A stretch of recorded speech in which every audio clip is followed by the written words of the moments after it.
Kompas Petang kami lanjutkan bersama saya Maidop Elfrina. Saudara, Denmark kembali mengirim pasukannya untuk berlatih di kawasan Greenland setelah Amerika Serikat tetap ngotot untuk menduduki wilayah Greenland. Tentara Denmark tiba di Greenland Senin malam. Penambahan pasukan Denmark ini untuk ikut serta dalam latihan bersama dengan sejumlah pasukan NATO. Kementerian Pertahanan Denmark menyebut pengerahan pasukan untuk melatih kesiapan pengamanan di kawasan Greenland setelah Amerika Serikat tetap ngotot untuk menduduki Greenland.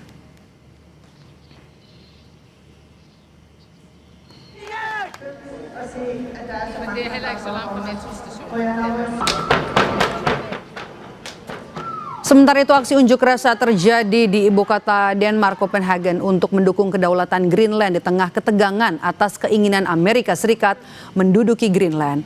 Sejumlah pendemo sengaja menggunakan topi ikonik milik Donald Trump sebagai simbol perlawanan Greenland dan Denmark terhadap ancaman Presiden Amerika Serikat.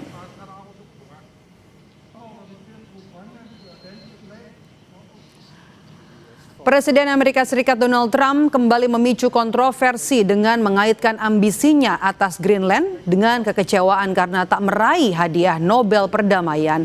Sikap itu ia sampaikan secara terbuka melalui surat kepada Perdana Menteri Norwegia.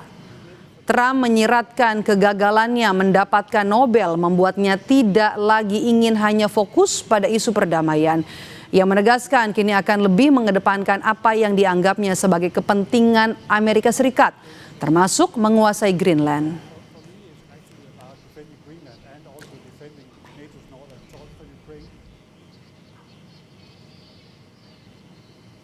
Sementara itu Presiden ke-6 Republik Indonesia Susilo Bambang Yudhoyono menyampaikan kekhawatirannya melihat kondisi geopolitik dunia saat ini. SBY kemudian menyinggung potensi terjadinya Perang Dunia Ketiga. Menurut pandangan SBY, Perang Dunia Ketiga sangat mungkin terjadi. Terlebih hingga saat ini belum ada sinyal para pemimpin dunia untuk meredam segala ketegangan yang ada.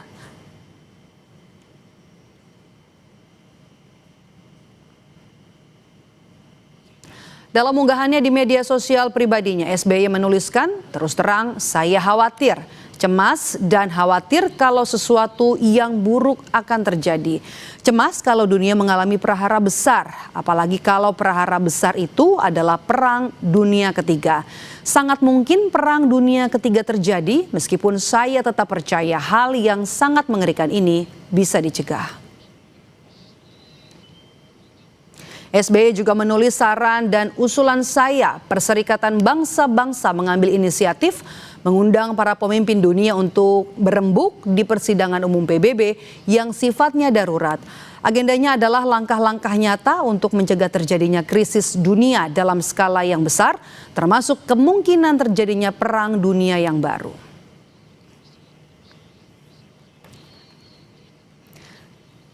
Ketika isu keamanan global semakin mencuat, Amerika Serikat justru mengirim sinyal keras ke Greenland dan ancaman terbuka dari Donald Trump terhadap pihak-pihak yang mendukung wilayah tersebut. Bagaimana PBB menyikapi rencana Trump?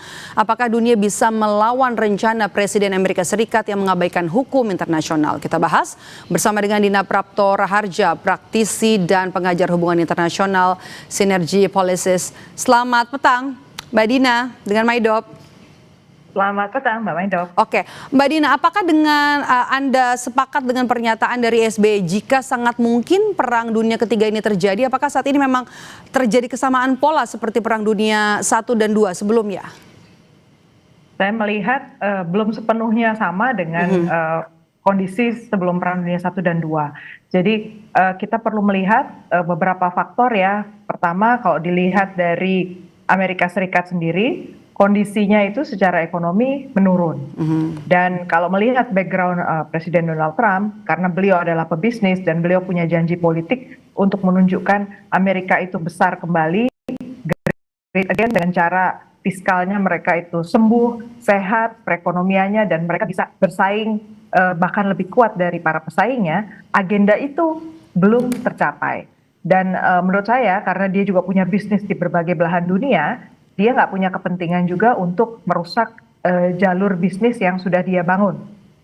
Jadi kalau itu dari sisi pribadi beliau, tapi dari sisi Amerika Serikat sendiri sebenarnya punya hutang yang sangat besar terhadap China Dan dari sisi ekonomi, dia juga declining.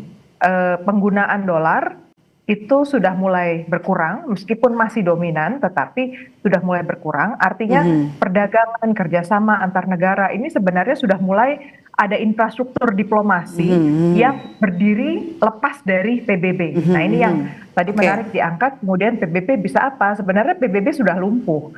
Kalau dari segi Dewan Keamanan PBB yang sebenarnya bisa melakukan prevensi gitu ya, preventif gitu. Itu sebenarnya lumpuh. Tapi kalau kita nggak perlu khawatir sepenuhnya karena mekanisme-mekanisme baru yang dibangun lewat bilateral maupun minilateral itu sebenarnya ada. Yang harus diantisipasi sebenarnya sebelum menuju Perang Dunia Ketiga itu adalah eksploitasi. Jadi yang saya khawatirkan itu justru eksploitasi besar-besaran, terutama terhadap negara-negara low middle income countries. Sebelum kita ke sana, Mbak Dina, mohon maaf saya potong. Amerika kan klaim kalau ini adalah soal keamanan, ya. Apakah langkah AS ini di Greenland murni soal keamanan atau bentuk baru soal kekuasaan global? Keamanan itu hanya satu dimensi dari apa yang diinginkan oleh Amerika Serikat. Geopolitik itu dimensinya ada politik, ada ekonomi, kemudian juga ada teknologi, ada pertahanan keamanan. Jadi kalau kita lihat secara lebih utuh, Amerika Serikat sudah mengantisipasi bahwa 10-20 tahun ke depan, kalau tidak berubah infrastrukturnya tadi, termasuk relasinya dengan negara-negara tertentu, jalur-jalur perdagangannya tidak dia perbaiki, maka dia pasti kalah. Terus akan menurun trennya. Makanya dia minta Greenland. Dan saya duga Greenland itu sebenarnya ujung-ujungnya bisa jadi deal. Karena kalau saya lihat ada keterpecahan posisi di sisi Eropa juga. Jadi nggak sepenuhnya nih Eropa itu satu suara.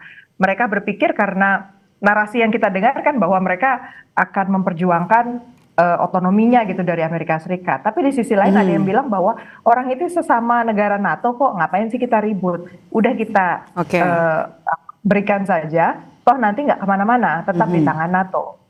Jadi deal ini kemungkinan juga masih akan diperjuangkan. Oh ya, satu lagi, Rusia dan China sejauh ini sangat-sangat menahan diri, bahkan Amerika Serikat menunjukkan gesture untuk menawarkan posisi Board of Peace yang Gaza itu ke Putin kan. Artinya belum ada rencana dalam waktu dekat, mudah-mudahan nggak tiba-tiba berubah pikiran.